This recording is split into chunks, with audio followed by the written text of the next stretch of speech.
so glad to speak to you today, for I want to welcome you to Rose Cottage, which has been a wonderfully happy home for Jimmy and me since 1958, when we bought it the year after we were married. And I'm also very happy to know that the things you see today will be going home to Ireland in time to come. And they will be joined by so many other things that we've either collected or inherited. And I know it'll be the fulfillment of dreams and wishes from my parents and Jimmy that all this is happening. We looked all around the Salisbury area with no success at all.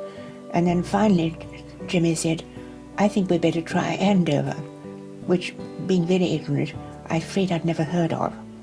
But anyway, I can remember so well standing in the house agent in Andover, where I picked up a paper which said, Thatch Cottage, workshop, 26 feet.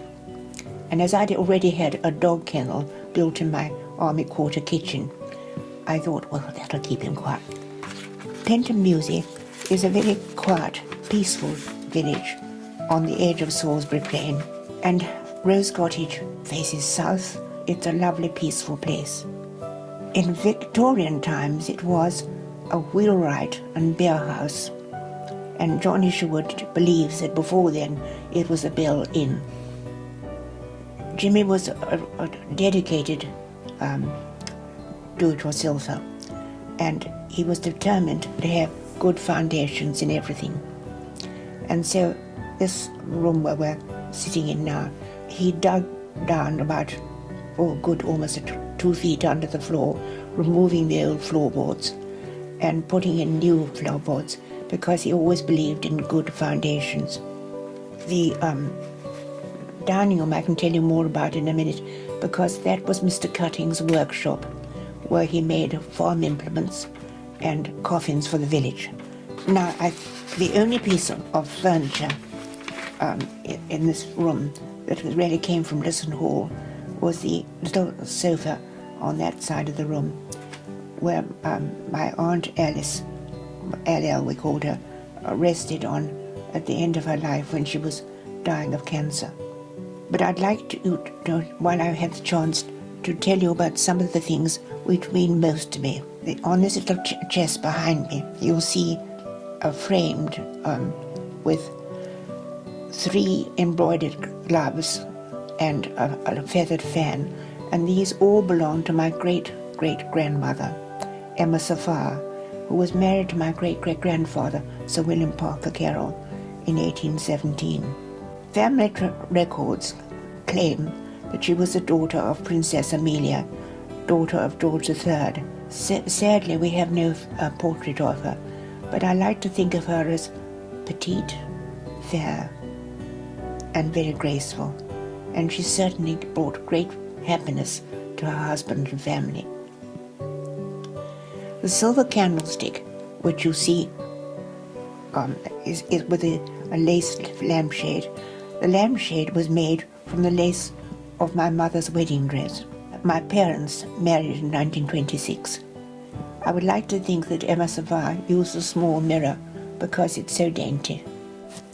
The small ornaments on the chest, I've just sort of scattered casually about, but they replace the ones of special interest which I sent to Limerick some time ago. You will see by the photographs that we opened up 2 sort of mini caves in this room. The first one is the back of the baker's oven, which really opens up into the kitchen. And the one below it is, we always imagine, was used for a beer barrel when the cottage was a beer house or pub. I think I've told you about the small sofa, which is about the only thing from Lisson Hall.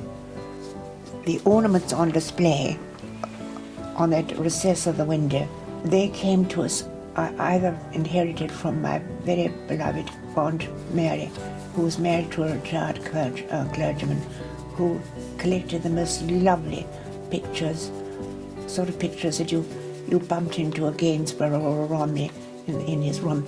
So much of the china came from Auntie Mary. Or some we collected on our honeymoon in France, or in various different ways. The china picture of the little girl picking flowers in a meadow and the glass walking stick also came from Auntie Mamie.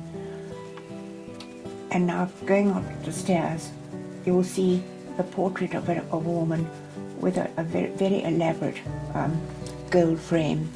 That came from my maternal grandparents, and I believe it was displayed in the great exhibition in Victorian times. We bought the tall boy from Mrs. Linforth when we bought the cottage. I think it was one of her family things, and she charged us exactly £17. So I think we had a very good bargain. The lamp standard over there is the part of the four-poster bed in which my father was born. The French chiming clock over there, Jimmy and I bought ourselves, and I was very lucky to be given the portraits of Her Majesty the Queen and the Duke of Edinburgh when they came out to Australia in 1954, and I was about to take over the position of lady-in-waiting to Aileen Slim, the Governor-General's wife. The Queen also gave me a most charming little silver snuff box, which I cherished, but sadly that was stolen when we were burgled in the 1970s. Now we go to the miniatures. The miniatures are on the left of the fireplace. Starting from the bottom one is a drawing that obviously Emma Savard must have copied from a book, I imagine, but it shows Princess Amelia, who may or may not have been her mother. Then the one above Princess Amelia is the infamous mistress of the Duke of York. She didn't do anything dreadful, but she did increase her dress allowance by selling army commissions. And above her, of course, is a silhouette of my grandmother, Florence Kate.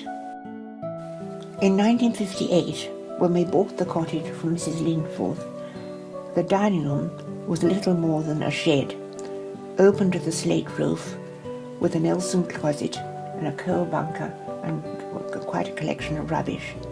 There was a mud floor which led to the front door, and it had no porch. At the beginning of the 20th century, an aeroplane was built there. Unfortunately, it never flew, but not surprisingly, because it only had a motorbike engine. We did find a George III penny in the foundations of the floor in the dining room. I have a number of Kit Kat portraits of the family. William Parker's father is on the top left. I've already given all the larger pictures to Limerick, and all the pictures have been carefully marked for Limerick to know who they all are. There were two sets of ornamental glass at Lisson Hall, one blue, one red, and when the two sisters came to dividing up the various things, Maud Angus Armo claimed the red glass, and my grandmother, Florence Scott, the blue, which I'm afraid I much prefer. The marble table must have been purchased by my great-great-grandfather after the Napoleonic Wars. Where he found it, I don't know. Perhaps it could have been in Corfu. I shall never know. I've also had extensive work done on the grandfather clock, which I discovered to my horror had been painted over with black paint. The face had been very discolored and difficult to read, and so this was repainted by an expert artist. Looking at the dancer at the top of the face, I feel it must have some connection to the slave trade, because I can't imagine palm trees in this country. Now we come to the glass display cabinet, which once again was made over the recess of a window. On the top shelf, the liqueur set, which we bought on our honeymoon in France. Also some antique glasses, which belonged to the family. I also have some antique glass which was given to me by Jimmy's mother for my 21st birthday. And there are two engraved glasses given to my father when he was president of the British Falconers Club. On the bottom shelf, there's a punch bowl and spoon, which we had engraved by a friend, Pamela Mills, who incidentally did the illustrations for my first book. It shows all my parents' sort of favorite things: flowers, dogs, shooting, church cleaning, etc. And there's a small collection of fairly primitive glass made for William Parker and his brothers. I'm only guessing here, but the fact that there's one little glass in the shape of a mug, I think that must have been for the youngest baby. Finally, there's a set of 3 Crimea prints bought by Jimmy from his club on the very day when we re-met after 7 years apart. And the terracotta head of the little girl, which was bought by Uncle Roland because he thought it looked so like Auntie Mamie when she was a little girl. When I first met Jimmy, I think I was 9 months old, and he must have been about 8, on sick leave from his prep school. He helped his father make me a cot out of rabbit wire from the garden, and his sister, who was a bit older, persuaded him to steal my rusks. And of course, poor old Jimmy got sent to bed in disgrace. I don't think he was ever allowed a rusk anyway. The 2 mothers were standing while I was carried up to bed by Nanny. Jimmy's mother must have said to him, "Now, Jim, say good night to June." And considering what he'd endured, I think it was surprised, but he came up to me and kissed me, which was very sweet. My mother said to Jimmy's mother, "Molly dear, right on the mouth." So I feel that was the beginning of our connection together, you know. Yeah. Because although we didn't see each other for 7 years, in which time I met many other charming young men who were probably delightful to take you out to dinner, but certainly wouldn't have nursed you through chicken box as Jimmy did, or been such a wonderful support to me throughout my life. So I couldn't have been more blessed. He was sent out to Egypt because he was so young, so to give them time to grow up before they went to France. And unfortunately, he picked up polio. In fact, he spent his 21st birthday in hospital and sadly gave it to his doctor. But anyway, fortunately, he was very lucky because he recovered and was able to do parachute training, commander training, and up until about his 70s, he was able to carry on a normal life and do so much work on the cottage. But it was from about 70 onwards he lost the power in his arms and legs, which was very tragic. Then during the war he was sent to France, of course, and he was part of the Guards Armour Brigade.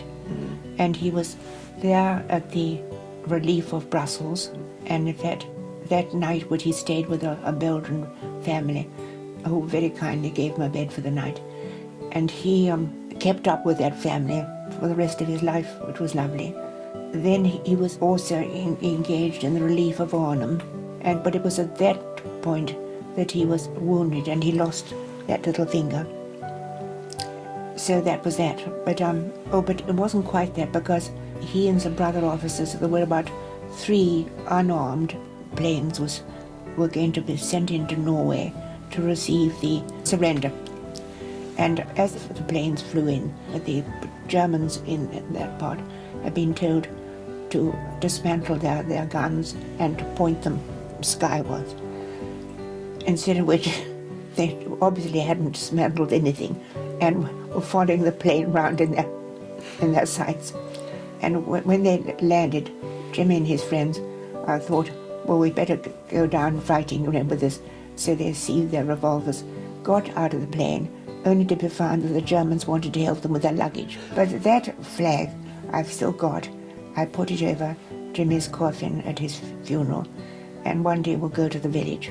It's part of history, isn't it? Well, I don't know whether he wrote about that incident, but he certainly recalled his experiences with the Guards Armour Brigade, and he wrote it up most beautifully for his mother, and father, of course, and he had it bound in a most lovely leather binding, and I'm not sure where he intended it should go after he died. But I asked John Isherwood's advice, and he said, June, I think rather than getting it to a Guards museum, it would be better if it went to the Imperial War Museum. So a very nice man, one of the curators up there, he said he'd be delighted to have it. And so that has gone into the Imperial War Museum. And I was very touched because when I wrote to thank Roderick for looking after it, and also for showing it to some of the Andover visitors when they went up with John, I sent him a copy of my own book, just purely as a thank you gift. He's told me that when I'd finished reading it, he wanted to put it in the sort of social history, you know. So in a peculiar way, Jimmy and I both there, so which was lovely.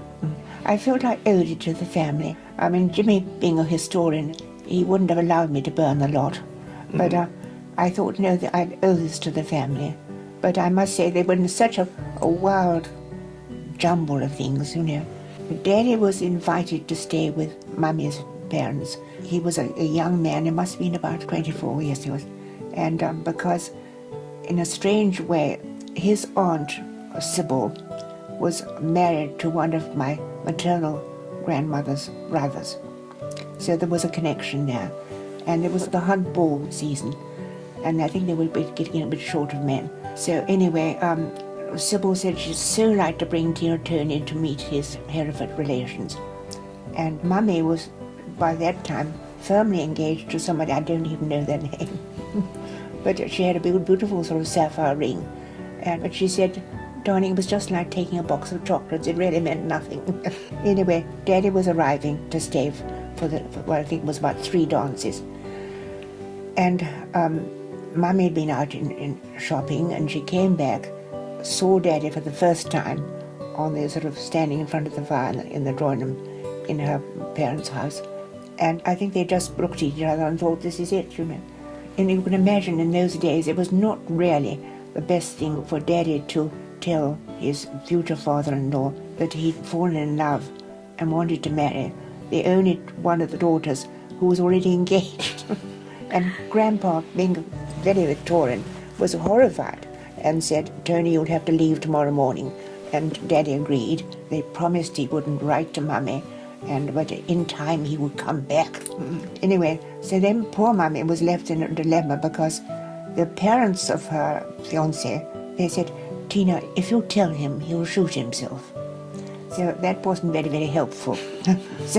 so poor old Mummy, we had to make her letters colder and colder, and he didn't take the hint. At last, he returned from wherever he'd been, and she had to come clean that she'd fallen for somebody else. He didn't shoot himself, but anyway, Auntie Sybil was able to cable Daddy in Africa and saying she's free. The reason I'm called June was because he came back from Africa in June. So that's what it was, Tina.